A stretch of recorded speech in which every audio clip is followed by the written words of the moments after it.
자 이제 3 장으로 들어와서 이제 보전 제도인데 이 제목에서 보듯이 제도채권 보전은 뭐죠? 국가는 세금을 제대로 걷어가고 싶어요. 그럼 원래 납세자한테 세금을 걷어가면 돼요. 근데 만약에 못 걷어갔을 때 그때 어떻게 할 거냐? 그럼 악착같이 걷어가야 되는 거니까 누군가를 찾아내야 되겠죠? 세금을 제대로 걷어가기 위한 노력. 이걸 이제 보전책이라 보전제도라고 불러요. 그럼 일단 첫 번째 갑이란 자가 세금을 내야 되는데 갑이 없어져 버렸어. 갑이란 자라는데 갑은 법인일 수도 있고 개인일 수도 있고 개인이 없어진 경우는 사망했죠. 그럼 상속이 된 거야. 응? 그다음에 또 갑이 만약에 법인이었다면 법인은 합병되는 경우도 있고 하겠죠. 법인이 합병했다 이거죠. 그럼 이런 경우에 이제 사라져 버렸네. 그러면 누군가가 사라지면 그 자가 갖고 있던 권리나 의무는 누군가한테 넘어갑니다. 넘어가야 권리 의무 다 넘어가요. 그때 의무라는 거 안에 납세 의무도 포함시켜서 걷어가겠다라고 하는 게 이게 승계라고 보시면 돼. 승계. 승계.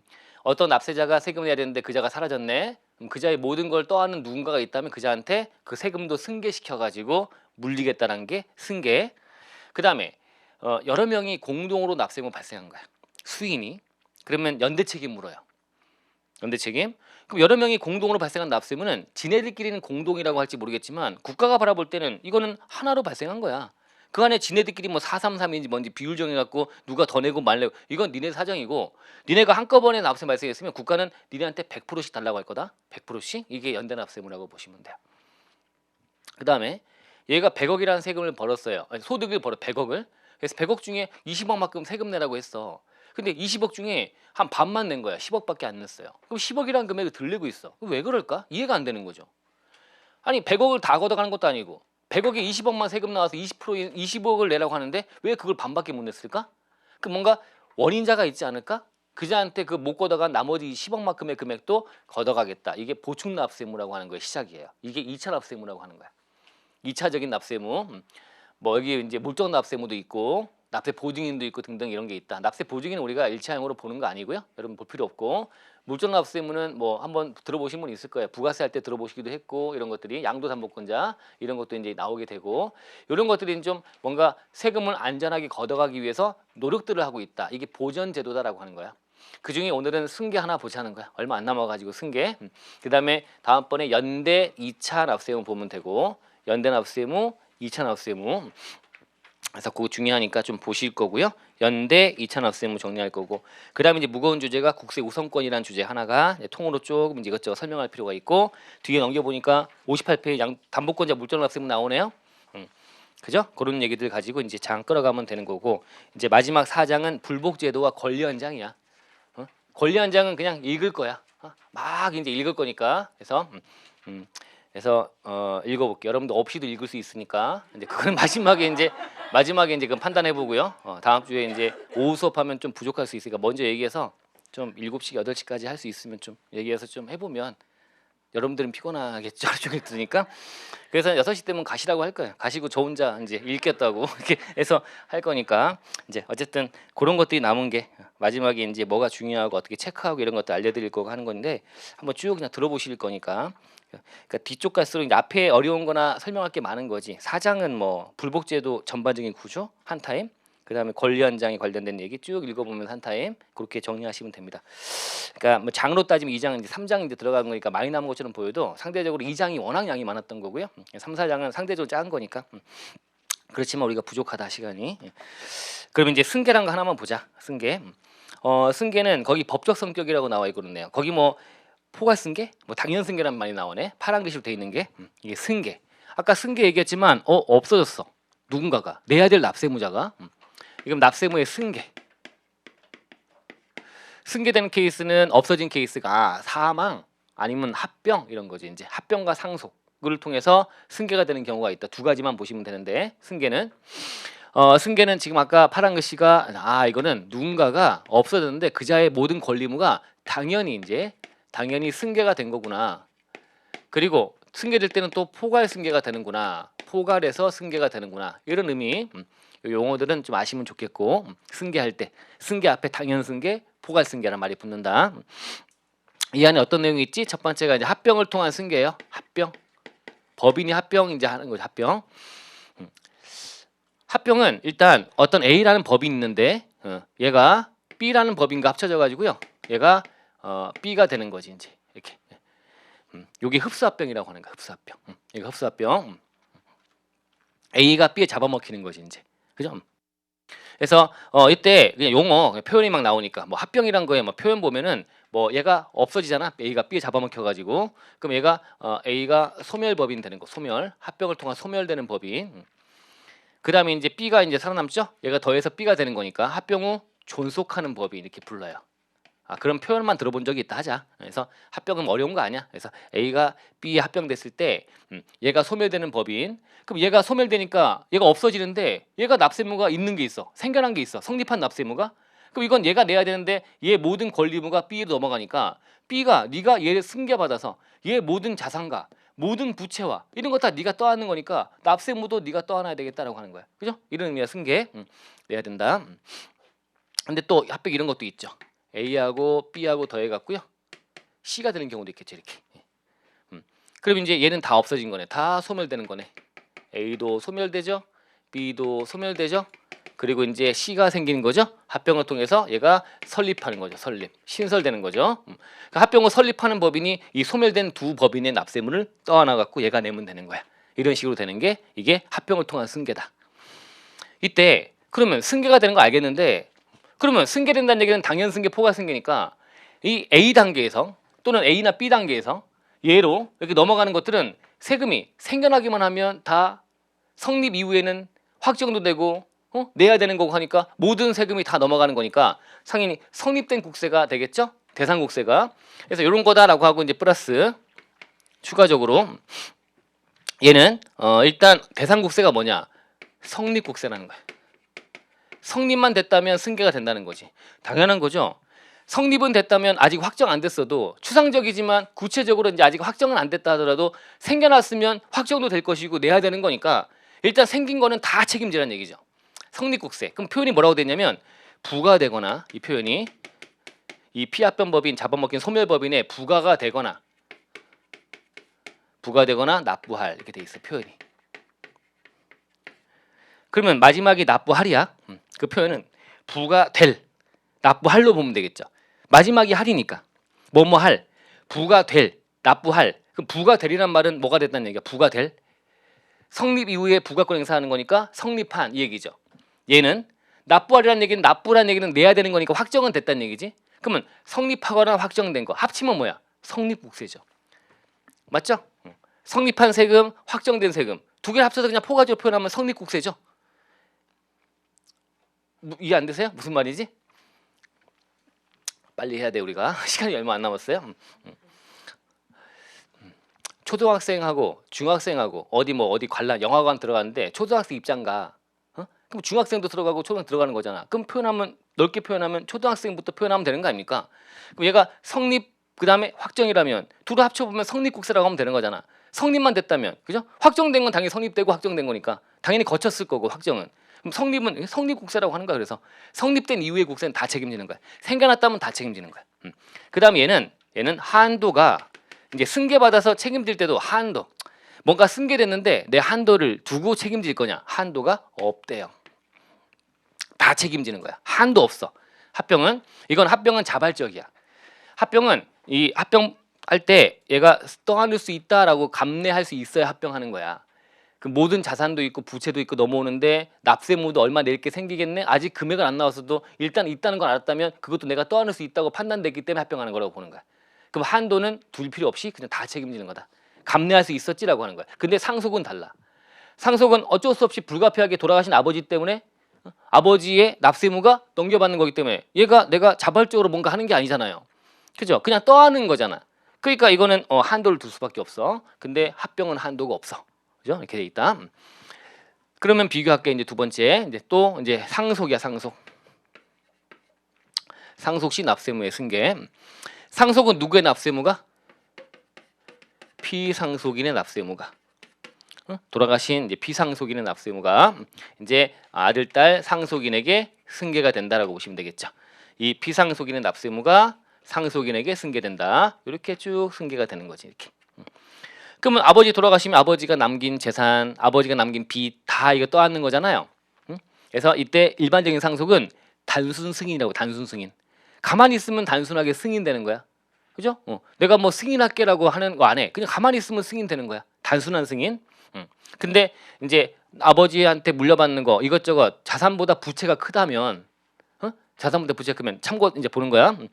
자산이 100억인데 아버지가 남긴 부채가 만약에 30억이야. 그럼 나는 70억만큼 물려받는 거니까 당연히 가만히 있으면 그게 승계가 돼서 내가 70억이 내게 되겠지. 100억 마이너스 30억. 근데 어쨌든 자산 부채 다 떠안는 거지. 이렇게 있고. 근데 아버지가 남긴 자산이 100억인데 빚이 200억이야. 그러면 아버지한테 빚까지 떠안으면 나는 졸지에 100억만큼 마이너스가 돼서 빚더미 위에 앉겠죠? 이러면 안 되는 거니까. 이러면 안 된다고 봐서 세법 그 법에 이제 이거는 포기할 수 있다고 돼 있어. 상속 포기. 그러면 나는 안 받겠다는 거야. 상속 포기. 이게 있고. 근데 또 하나가 있는 게 한정 승인이 있어요. 승인을 하는 건데 한정해서 뭐만? 자산은 100억, 부채는 200억이면 자산 100억 받는 범위 내에서 부채를 갚겠습니다. 똔똔해서 이렇게만 딱 하는 거죠. 한정 승인이. 내가 부채 위에 앉는 건 싫으니까 자산 100억, 부채 200억 중에 자산 100억과 부채 100억만. 그러면 똔똔. 그럼 더 이상 뭐 부채 100억은 없는 걸로 하고 100억 받은 거에서만 갚을게요. 이렇게 한정 승인이라고 하는 거야. 한정 승인. 아셨죠? 이렇게 하는 거다. 근데 이제 이건 단순 승인이야. 이제 그냥 일반적으로 그냥 승계가 되는 거야. 아셨죠? 이렇게 되는 거다. 피상속인 납세무가 이제 승계가 되는 거지. 모든 피상속인의 권리와 의무가 당연히 포괄적으로 승계가 된다라고 하기 때문에 이 중에 의무 중에 하나가 뭐야? 납세무라고 하는 것도 승계가 된다라고 하는 거야. 납세무도 승계가 된다. 이렇게 이해하면 되는 거죠. 그럼 얘도 이제 기본적으로 아버지 돌아가시는데 아들 딸이 넘겨받아가지고 이제 납세무 진다면 요때 요게 이제 요거 뭐가 떠올라? 소득세법 할 때 소득금액 계산 특례 기억나나요? 소득금액 특례 뭐 부계부도 있고 결성금 통산 부근연기 2배 부근연기 2배 맞죠? 기억나요? 근연기 2배 그렇게 안 외우나요? 따르게 외워요? 어쨌든 그래서 그렇게 결성금 통산도 있고 공동사업일 때 어떻게 할 거냐 이런 거 하면서 마지막에 상속 시 소득금액 구분 계산이라는 게 있어. 상속할 때 소득금액 구분 계산. 그러면 아버지의 납세물을 승계받아 내는데 아들 딸의 자기 본인의 납세물랑 섞어 안 섞어? 합쳐 갖고 하는 거 아니고 개인 단위 유지가 있으니까 아버지 것 따로 내 것 따로 각각 계산해 갖고 그 납세운만 승계받는다고 했어요. 그쪽에서 이미 보는 내용이야. 다만 피상승인 소득을 상속인 소득 보는 경우는 연금 계좌 가입자의 사망으로서 연금 계좌 가입자 아버지가 계좌에 가입했다 사망했는데 어머니가 이거를 그대로 승계받으면서 연금 외의 수령 없이 한 방에 가져가지 않고 차근차근 아버지가 받듯이 받아간다면 어머니 소득으로 볼게요라고 돼 있는 게 예외가 있어. 그런 거 할 때 나오는 그 떠올리시면 돼요. 따라오셨나 이거? 소득세 아직 안 했잖아. 객관식 그죠? 하면 돼. 얼핏 뭐가 있다는 건 느낌은 오죠, 그죠? 뭐 공동사업, 뭐 부계부 이런 거, 부계부 하네 안 하네, 뭐 주머니별로 이런 얘기하는 거. 어쨌든 그래서 이렇게 되는 거야. 그럼 이때 이제 납세무가 이제 승계가 되는데 이때 플러스 얘도 성립한 국세가 승계가 되겠지. 똑같아요. 부과되거나 납부할 똑같아요. 근데 얘가 한도가 있다는 게 차이가 나. 얘는 한도를 두고 있어. 얘는 한도. 그럼 상속인의 고유재산 주머니엔 돈 갖고 세금 낼 필요 없다는 얘기야. 아셨죠? 한도가 있다. 얘는 자발적이야. 자발적. 얘는 비자발적이니까 그래. 한도를 두고 있다. 한도가 어떻게 될까요? 한도가 상속으로 받은 재산 한도란데. 상속으로 받은 재산.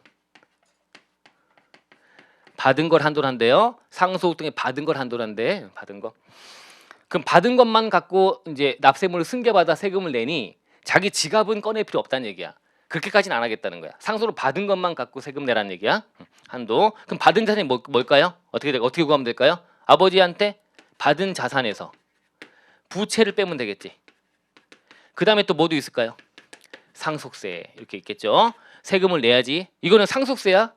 아버지의 소득세가 아니라 아버지 사업하다 돌아가신 아버지의 소득세를 승계받은 거 이 얘기 지금 다루고 있어. 근데 이거는 그냥 상속받으면 상속 내잖아. 이건 내야 되는 거니까.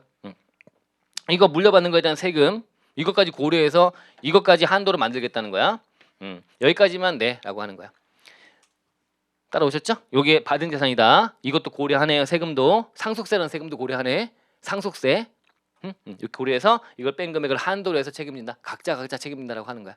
그런데 이때 상속인이 둘 이상이야. 이때는 연대 납세물을 진대요.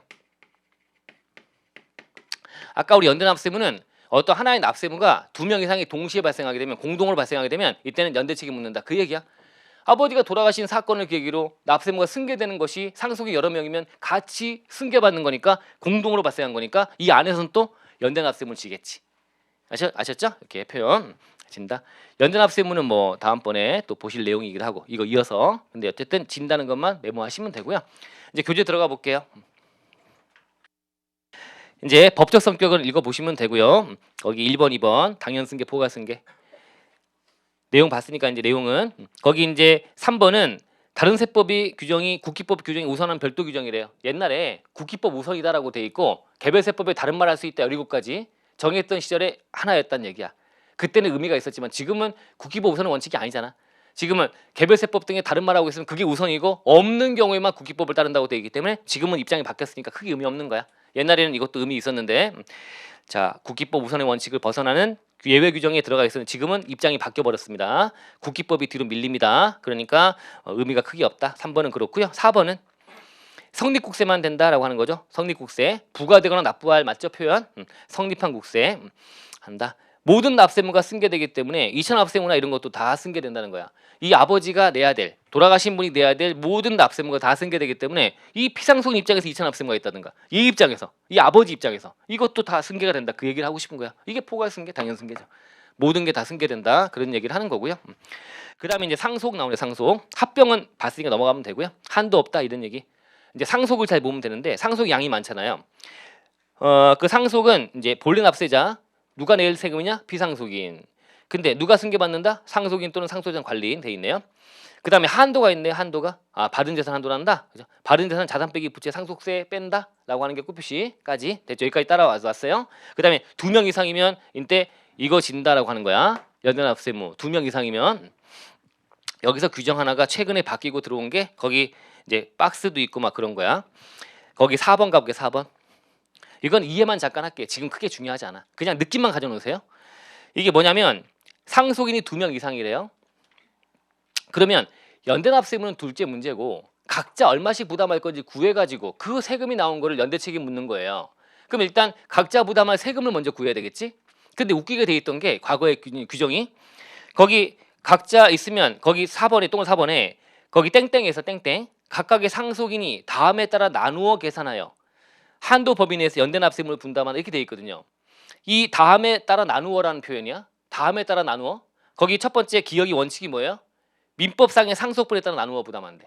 민법에 따른 상속분에 따라서. 민법에 따른 그 민법에 따른 상속분은 뭐냐면 아버지가 돌아가시는데 어머니도 있고 아들 딸이 있어.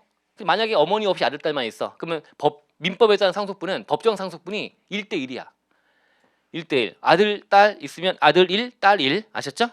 근데 만약에 배우자가 있어요. 그럼 배우자는 5화를 가산합니다. 그래서 배우자는 1.5 대 1대1. 그럼 3.5분의 1.5이 어머니 몫이고요. 배우자 몫이고요. 그다음 아들 딸은 3.5분의 1, 3.5의 1 이렇게 몫인 거야. 이게 민법에 따른 상속분이야. 거기 따라 나누어 계산해 가지고 하래요. 이렇게 돼 있었던 거야. 이게 불합리하다는 거야. 근데 실제는 이대로 가져가지 않거든. 각자 가져가는 게. 이게 이렇게 가져가지 않는 경우가 발생할 수 있다. 그런 게 밑에 예외인 거야. 상속인 중에 누가 있다면 수유자가 있대. 뭔가 유언으로 뭔가 누구한테 더 주기로 해버린 거야. 수유자. 유언을 통해서 돌아가셨는데 뭐라고 하시는데 무슨 여자 이름을 막 부르시는 거야 아버지가. 처음 들어봐요. 꽃뱀이었 꽃뱀. 꽃뱀이 물린 거야. 뭐 이런 거야. 그게 수유자 유증이랑 유증. 유언으로 누구한테 줘 내 재산에 건물 하나 누구한테 줘라 이렇게 한 거야. 유언. 그럼 이게 유언을 받은 자가 수유자가 되는 거예요. 이런 식으로 하게 되면 그러면 이 법정 민법에 따른 상속분에 따라 나누어 가져가는 게 아니잖아. 그러면 이렇게 해서 하게 되면 결과적으로 지금 우리가 막 구체적으로 알 건 아니고요. 이렇게 해서 수유자가 있다든가 누가 상속을 포기한 자가 있다든가 또는 이게 유언을 누가 줘버리면 다 뺏기면 안 되니까 유류분 청구란 게 있어가지고 내 법정 상속 지분에 반만큼 주세요. 배우자나 아들 딸들은 직계비속은 이런 것도 있고 막 그래. 그게 유류분 청구한 게 있을 때 마지막에 이런 거 등등 할 때는 그때는 뭘로 따라 나누어 계산한대요? 각자 받은 재산 가액 비율. 이게 당연한 거 아닙니까? 각자 가져간 것만큼의 비율대로 부담하는 게 맞지. 그죠? 이게 합리적이잖아. 뭐 이렇게 만들면 되는데 왜 민법에 따른 상속분을 했을까? 그죠? 그래서 거기 예외 그렇게 들어온 건데 1차적으로 내기는 뭐 좀 그래. 그래서 이런 게 있다. 따라오셨나요? 밑에 박스. 각 상속인이 상속으로 받은 재산가액 합계. 각 상속인이 받은 재산 합계 전체 합계 분의 각각의 상속인이 받은 거의 재산가. 이게 재산가액의 비율이지. 이 비율대로 나누어 부담하는 게 맞지. 그죠? 이렇게 안 하고 각자 받은 그 재산가액대로 하지 않고 민법에 따른 상속분에 따라 나누어 계산해서 또 한도는 각자 받은 것 또 가져간 것만큼 한도를 하다 보면 빈틈이 생겨갖고요. 다 승계가 안 돼 버린답니다. 빈틈이 생겨버리는 거야. 그걸 메꾸려면 가져간 비율대로 하는 게 맞지. 이 비율대로 해서 각자 가져간 걸 한도로 또 계산해가지고 부담하게 만들면 빈틈이 없어지더라. 그래서 만든 거다. 아셨죠? 4번 이렇게 좀 보시면 되고요. 승계 시점은 뭐 상속 개시이다라고 돼 있고 5번, 6번이 이제 대상 특례야. 6번 마지막 요거 보면 되겠네. 요게 개정이 됐어요. 개정된 사항이야. 개정 딱지가 안 붙어 있네. 근데 개정된 건데. 자, 이게 이제 마지막 얘기야. 이것만 하고 마치면 돼요. 끝. 그죠? 마지막. 마지막인데, 자, 이게 뭐냐? 이게 이제 지금 이제 원래 있던 규정에 뭔가 보완해서 만든 게 올해 개정 사항이고요. 원래 이게 2015년도쯤에 개정된 거야. 10년쯤 돼가네. 이게 보험금 수령시 특례라는 거야. 이게 뭐냐? 한번 들어보세요. 이게 보험금 수령시 특례. 보험금을 타갔을 때 역사를 좀 알아야지만 이 규정이 이해가 돼요. 자, 예를 들면 여기 이제 예를 들면 갑이라는 자가 있는데요. 갑이 이제 돌아가시기 전에 이제 자산을 남긴 게 자산 있는 게 이게 한 10억쯤 된대요. 자산이 10억 있대요. 근데 이 갑이라는 자가 또 내야 될 이제 소득세가 세금이 또 극단적으로 10억이라고 할게요.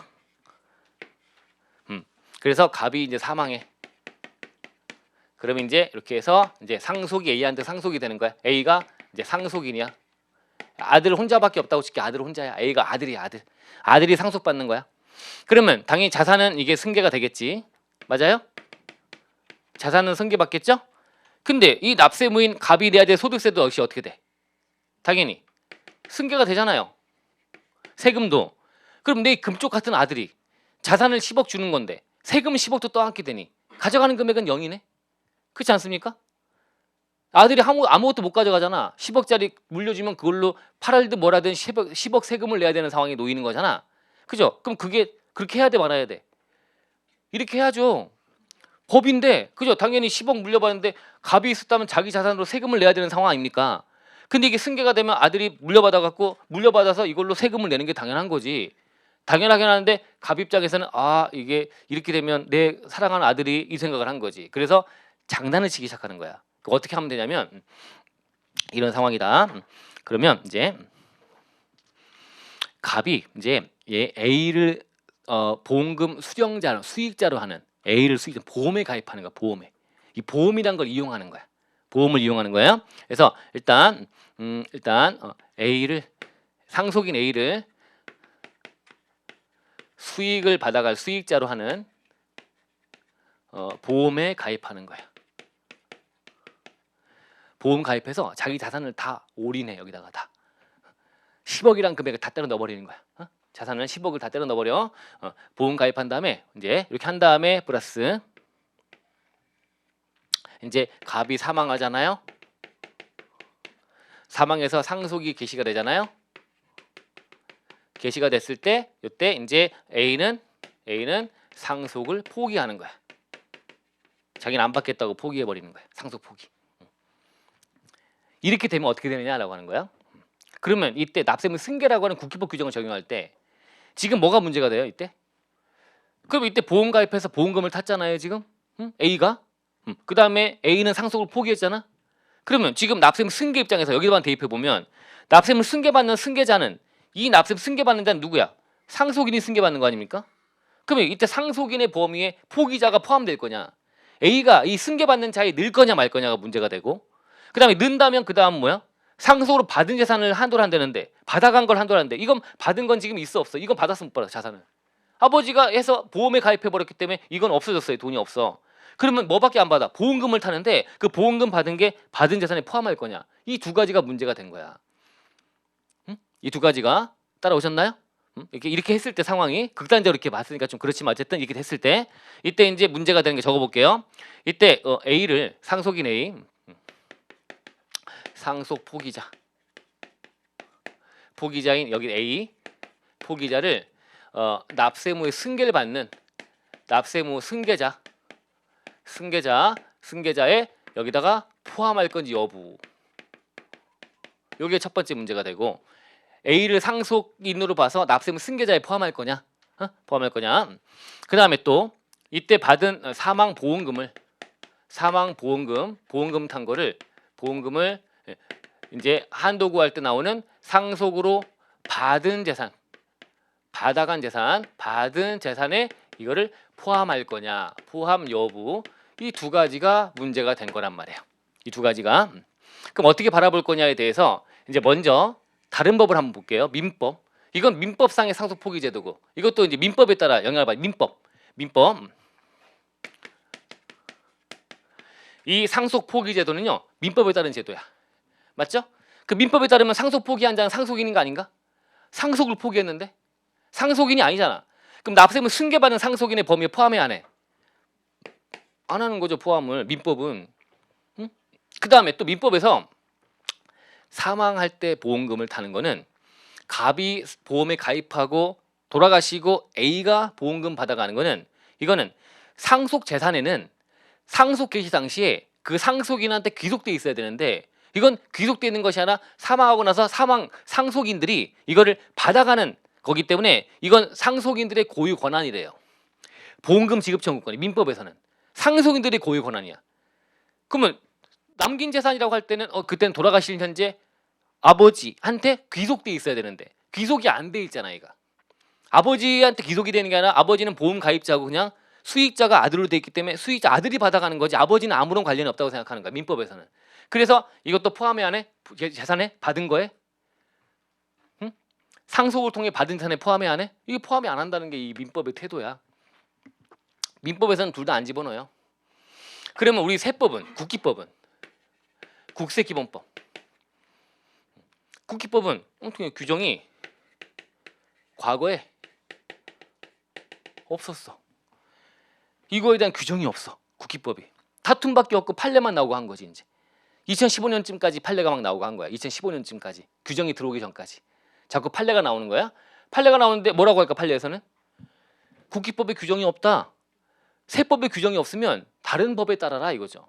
세법에 규정이 없다면 상증법은 규정이 있긴 한데 그건 다른 의미의 규정이야. 상속세 증여세는 이런 승계 의미가 아니라 상속세 증여세는 또 여기 동그라미야. 상속세 가보시면 상속 포기에도 상속세인데 그 다음에 보험금도 간주해서 집어넣어. 나중에 보시면 2차 때 다시 보시면 그거는 상속세 얘기야. 이 납세물 승계받는 쪽에서는 규정이 없어. 세법에 없으면 어쩔 수 없이 민법에 따르는 거야. 대법원 판례가. 세법에 특별한 규정이 없다면 다른 법에 따라야죠. 그게 맞죠. 응? 다른 법에 따라서 하는 것이 예측 가능성 높일 수 있으니까 따르겠다고 돼 있어. 그래서 규정이 없다 보니까 이게 X가 돼버렸어. 이러니까 어떻게 되겠어요? 다 이 방법 써가지고 피해가지. 규정이 없다 보니까. 그래서 2015년쯤에 만든 거야. 규정을. 어떻게 만들면 돼? 동그라미로. 그러면 될 건데 이상하게 만들어놨어. 이상하게. 뭐라고 만들었냐면 이렇게 돼 있어요. 규정은 없는 거 그대로 와요. 없는 거 오는데 플러스 규정이 생긴 게 이게 생긴 거야. 그냥 규정을 동그라미 치면 되는데 이렇게 돼 있어. 납세무의 승계를 피하면서 이 승계받는 걸 피하면서 상속받기 위하여 요 단서를 매기고요. 단서를 매기고 위에서 여기 1번 위하여 여기 A를 수익자라는 보험에 가입하고 그리고 갑이 사망하면 상속 개시할 때 이 상속인이 상속을 포기한 경우라면 1번, 2번, 3번을 만족했다면 이 모든 내용을 만족했다면 1번, 2번, 3번을 충족했니? 충족하면 그때는 여기 동그라미고 여기도 동그라미다라고 이제 규정을 둔 거야. 무조건 집어넣는 건 아니고 민법이란 거랑 배치가 되니까 세법이 좀 약간 걱정스러운가 봐. 세법에서는 민법이라는 법이 어떤 근간인데 그걸 막 깨치긴 좀 그랬나 봐. 그래가지고 민법은 X라고 하니 세법에서는 우리도 X인데 근데 이런 경우 이 세금 F잖아. 이거 세금을 피해가려고 이렇게 했단 말이야. 그런 경우라면 이 승계를 피하면서 상속받으려고 그래가지고 이렇게 해서 사망 보험에 가입하고 보험금을 타갔다. 그리고 상속을 포기했다. 그러면 이때는 얘 승계자의 범위에 포함시키고 얘도 포함해서 집어넣어서 승계시켜버리겠다는 규정이 들어왔다고 2015년쯤에. 그리고 나서 쭉 흘러왔는데 이 규정이 허점이 있어. 허점이. 그래서 오늘 올해 보완한 거야. 개정을 해서. 올해 보완한 거야. 봤더니 먼저 뭐냐. 아까 그래서 말씀드린 건데 상속 포기만 있는 게 아니라 뭐도 있어요. 아까 단순 승인 그다음에 한정 승인 있죠. 한정 승인. 그게 여기 없잖아. 그럼 여기 한정 승인을 해버린 거야. 한정 승인을. 규정상 문헌을 그럼 문헌주의니까 상속을 포기할 때만 한다고 돼 있잖아요. 응? 아차 싶은 거지 이제. 예? 이렇게 해서 이건 진짜 유능한 세무사가 했을 거야. 그렇지 않습니까? 법문은 상속 포기로 돼 있습니다. 그럼 한정 승인 한번 하시죠. 그럼 세무서에 괜찮을까요? 문헌주 대법원까지 가도 내가 승산이 있다고 본다. 응? 그래서 승계 받으면 세금 200억 내야 되는데, 응? 이거 한번 저랑 같이 해서 성공하면 저 30억 오케이? 30억 받는 거야. 30억. 농담이 아니라 이렇게 받을 수 있는 그런 케이스를 받아 먹은 거예요. 받아 먹어서 규정이 지금 들어온 거야. 걔는 받아 먹고 떠났어. 받아 먹고 지금 어디 여행 다니고 지금 어디 캐나다 뭐 유럽 떠나서 놀러 다닐 거야 이제. 그리고 또 한번 놀다가 막 그러면서 아차 뭐 떠오르면 또 와가지고 한번 해먹을 사람 찾아가지고 소문 나갖고 이제 업계에 또 누가 나타나셨습니다. 막 하면 그래? 하면서 이제 또 의뢰하면 연구해갖고 또 세금 줄이고 30억 받고 또 여행 다니고 그런 세무사가 있을 거란 말이에요. 응? 우리도 그렇게 되자. 그죠? 저도 못하니까 강의하고 있죠. 그래서 못하니까 강의하겠지. 어쨌든 여기서 이제 여기다 플러스 이제 뭐가 들어온가? 상속 포기 말고도 한정 승인 시에도 똑같은 문제가 발생할 여지가 있구나. 한정 승인. 그냥 포기해 버린 것이 아니라 그냥 한정해서 승인. 그러면 10억이고 부채가 얼마고 하면 한정 승인하고요. 한정 승인하면서 그 넘치는 금액만큼만 보험에 가입해 갖고 또 하고 나머지 한정 승인하고 또 그래 버리면 될 거 아니야. 만약에 한다면 또 그렇게 하겠지. 이걸 조작해 가지고 이제 한정 승인도 여기 포함한다. 올해 개정. 그다음에 상속 포기와 한정 승인이 아닌 경우에 이제 이게 이런 경우 아닌 경우를 하더라도 하나 더 들어온 거야. 이게 아닌 경우에도 일단 그러면 이게 포기 안 한 자니까 뭐야? 이거는 포함이 안 해. 여기는 승계자에는 이거 아니니까 여기는 동그라미야. 원래부터 이거 포기한 자 아니기 때문에 포기를 안 했다고요. 그러면 이거는 민법에서 뭐라 그래? 이건 X라고 돼 있으니까 이건 X거든 원래. 예? 이거 아니라 하더라도 포기 안 했다 하더라도 안 했다면 포기 안 했으니까 이건 동그라미인데 이건 X거든. 이건 X지만 다만 얘가 돌아가신 아버지가 체납이 있어. 세금을 체납한 상태. 그때 보험에 또 가입한 거야. 웃기지. 세금은 체납한데 보험에 가입했대. 그 기간에 대한 거는 보험금에서 안 분해가지고요. 그만큼은 여기 승계받은 재산에 포함시켜버리겠대. 느낌 오세요? 응? 그냥 임의적으로 야 체납했는데 보험에 가입했다고? 너 재산 빼돌리려고 지금 세금도 안 내면서 그 돈으로 보험 가입해갖고 한 거니까 그 보험금은 원래는 민법에 뭔데? 지금 여기 동그라미 친 건 언제만 포함하는 거야? 동그라미 친 거는 1, 2, 3 충족이야. 1, 2, 3은 뭐야? 요게 충족돼야 돼. 포기나 이런 게. 이게 하나 들어왔어. 그러면 포기나 한정 승인이 아닌 경우다 이거죠. 그러면 충족 안 한 거야. 안 한 거니까 X가 돼야 돼. X가 되는데 어째 얘는 포기는 안 한 거니까 이건 동그라미로 갈 거란 말이야. 여기대로. 이건 포기 안 한 거니까 이거는 여기대로 X가 맞는데 다만 이때 얘가 체납한 상태에서 보험에 가입했던 기간이 있다면 그 기간만큼의 보험금은 안 분해가지고 걔만큼은 여기 동그라미로 보겠다는 거야. 어렵네요. 자 왼쪽 페이지 오른쪽 페이지 가봐요. 맨 위에 박스야. 상속으로 받은 재산으로 보는 보험금 A 곱하기 C분의 B를 보려고 하는 거야. 뭐죠? A가 이때 보험금을 탔대요. 보험에 가입했다가 보험금을 탔대. 근데 자기는 상속 포기 안 해. 여기 해당될까 봐 안 해. 포기하거나 하게 되면 여기 해당돼 버리니까 나는 포기 안 하겠다는 거야. 포기하는데 보니까 아버지가 거기 A, B 봐요. B. 피상속인이 최초로 보험료를 납입한 날부터 마지막 보험료를 납입한 날까지 전체 기간이야. 기간 중에 국세를 체납한 일수야. 얘가 낸 보험료 전체 낸 기간 중에 체납한 일수야. 체납 일수. C는 뭔데요? C는 피상속인이 최초로 보험료를 납입한 날부터 마지막 보험료를 납입한 날까지 일수. 그러면 지금 이 보험금을 탔는데 보험금 받은 금액이 전체 보험 기간 동안에 내고 받은 거 아닙니까?